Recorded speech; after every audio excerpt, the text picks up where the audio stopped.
Anime games are pretty common nowadays. I remember when I would desperately dream up various games from my favorite series, but now, in pretty much every series gets its own games, which is great. Except, spoiler alert, most of them suck complete ass. Between soulless arena brawlers and predatory gacha nonsense, it is safe to say that we gamers have been deprived for far too long. However, there are some shining beacons that give gamers like you and me hope. Speaking of, you know who cares about gamers? The sponsor of today's video, Opera, and their new browser for game- Okay, I'll stop. But anyway, Opera offers the first dedicated browser for PC gaming in Opera GX, which comes jam-packed with features that will enhance your gaming experience. For example, GX Control allows you to optimize your performance by allowing control of your RAM and CPU usage within the browser to leave more juice for your games. Especially useful if you're used to the hungry boy that is Google Chrome, like me. You can also do that with bandwidth to leave more resource for your online games, by the way. Additionally, the super easy integration of apps like Discord, Spotify, and Twitch directly into Opera GX means less clutter on my, and hopefully your, PC, and more performance for my epic farming simulators, while being able to listen to Out of Touch on repeat with the integrated GX player and Spotify. Opera GX also includes some lovely customization options on the visual front, so you can really make the browser your own personalized gaming hub. And, maybe most exciting for me when I first heard about it, it comes with an integrated VPN, which is very useful if you're like me and live in a fictional country no streaming service supports. I don't know about you, but whenever it comes to me and switching browsers, I'm always kind of turned off by the fact that I have to redo all my bookmarks and my history will not be saved, but luckily, even in this case, Opera GX has you saved with the quick import tool, which allows you to import all of your important bookmarks, your cookies, your browser history, everything. It is literally like 4 or 5 clicks and it's super easy. I'm literally showing it on screen right now. So yeah, very convenient.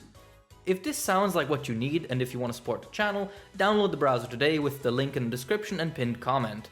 And if you do, tell me in the comments. I'll reply. Maybe we can talk. Maybe we can flirt a little. Ooh. Anyway, that happened. Where were we? Right. Anime games suck. And look, I know every game has fans, so if I trash your favorite game, don't take it personally. I put hundreds of hours into Mass Effect Andromeda, so we're all cursed one way or another. But I do think anime games generally have a pretty low standard of quality. Maybe it's a leftover from the time when anime games were pretty rare, but it seems like we are supposed to just be happy for any and all gaming products we get on our favorite series, no matter how lackluster.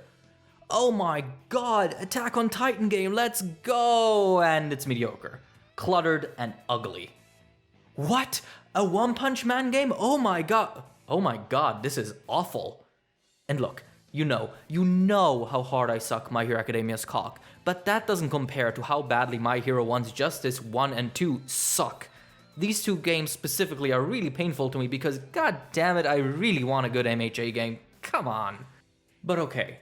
Instead of just whining, let's try to identify how and why so many of these games are stinkers. Saying, haha, it's bad, is cheap. We need reasons. If I had to really sum it up and break it down, it's that many of these games lack a creative game vision. To illustrate, let's look at One's Justice real quick. What is this game? Well, it's a 3D arena brawler. Okay, but what is the central gameplay idea? What is this game's claim to gameplay fun, like Kratos' axe or Spidey's swinging mechanics? What justifies this game being a game? Well, you get to play as My Hero characters, you get to use quirks, and that's it. The game has no actual gameplay idea besides the appeal of fighting as your favorite characters. Sure, you get cute little customization options and some extra modes, but fundamentally, the game revolves around just you liking the characters and story enough. It's not as much as a game, as much as it's an extensive marketing product for the anime, just a playing with action figures simulator. And that is the issue 90% of anime games face. They are an ad campaign for the series first and a game second. That is why so many of these are just the same arena fighter over and over again, why so many of them are mostly kind of boring to play. And you know what? That would be totally fine. I'm obsessed enough to have my gameplay experience carried by my love for the property. But here is problemo numero 2. While these games try to position themselves as fan service and anime coolness over gameplay, most don't even do that right. Very few actually commit to an art style that captures the charm of the original property, and they rarely feature any other language other than Japanese, pushing away most casual fans. Moreover, while many attempt to retell the story of the game, basically none actually do it competently. Anime game story modes often boil down to walls of text and badly imitated scenes from the anime using limited models, asynchronous voice acting, original and inferior soundtracks, and sometimes baffling omissions. This is the United States of Smash in My Hero 1's Justice. What was a giant tornado punch in the anime is a gentle push in this game. Fuck me, they couldn't even be bothered to make a skeleton All Might model because they knew they'd only use it for cutscenes, and apparently that isn't worth it. This is the sort of limitations game story retellings often exhibit, and when they do attempt to tell an original story, it's basically always some shit about an evil force possessing various characters, so you conveniently have to fight them one by one. I'm looking at you, Bandai Namco. But maybe worst of all is how samey all of these are. Most of them are just, again, strong attack, weak attack, special attack, dodge and jump, and that's it. I know I've so far been neglecting mobile games, and that's for a reason. I don't play mobile games. I think gacha games are kinda gross, and mobile gaming isn't really for me anyway, so if there is a genuinely great mobile anime game, tell me in the comments, maybe I'll check it out. But as it stands right now, most games end up being shallow, unfun, and clumsy attempts at fan service with few actual gameplay features. A character creator and light RPG elements doesn't change that. In some cases, trying to tie gameplay to the series has also backfired spectacularly. For example, how in the One Punch Man game, having to wait for Saitama to arrive and one-shot the opponent, while cute, actively makes the gameplay experience worse. So basically, if you have to boil down my problem, it's that as an anime game, you have the choice between being a fan service game and an actual competent gameplay game, and most anime games just don't excel at either. And most of them don't even seem to know where their priorities lie. While most of them do try to be more of a fan service game, they just don't manage. And it's just very, very annoying. But okay, it's not all bad. With a bazillion anime games, it's only natural that some would be pretty great. For an example of an anime game that is a game first, fan service second, although it's a very close second, we can look at Dragon Ball FighterZ. I do not give a fuck about how you think it's pronounced. I am absolutely not a fighting game guy, but even I can see that the depth and competence of the game design at display is pretty impressive. It's basically a competitive fighting game in the veins of Guilty Gear and Street Fighter with a Dragon Ball coat of paint.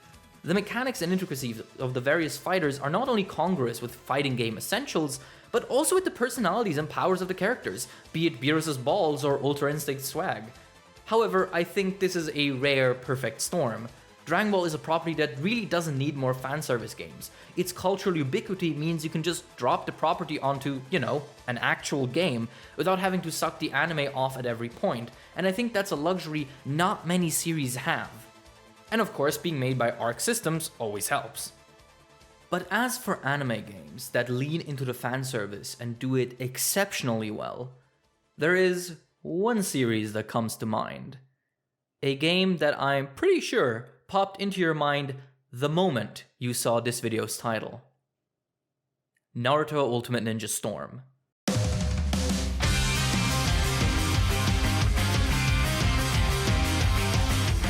The best way to prove to you how good these games are is to admit that praising them has almost become cliché. They come up in every other video about anime games, but for a good reason. They are damn amazing. Well, some of them. Naruto Ultimate Ninja Storm 1 definitely falls into the bare bones fanservice game category for the most part, but it still has its charms. A fully explorable Konoha, loads of collectibles and additional jutsu to find, and 2 bombastic high-quality boss battles with unique assets and animations. And this game came out in 2007, so despite it only having 3 cutscenes and skipping an entire arc, and telling its story mostly through text, it single-handedly convinced me to get a PS3, so you can imagine that at the time it was insane. This was so many fucking years ago, time isn't real.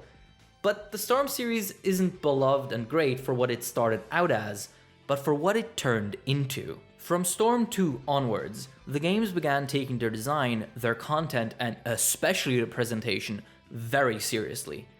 The ramp up in quality from 1 to 2 is ridiculous. Explorable environments return with side quests and the full cahoot. The gameplay gets a few new tweaks, especially to dodging and parrying, and the storytelling basically becomes a completely new beast.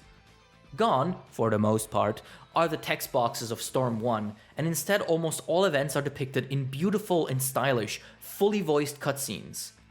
What's more is that not only do these cutscenes rethread the story of the manga and anime, but they add and reinvent certain events, giving the story a unique spice while remaining pretty close to the source material.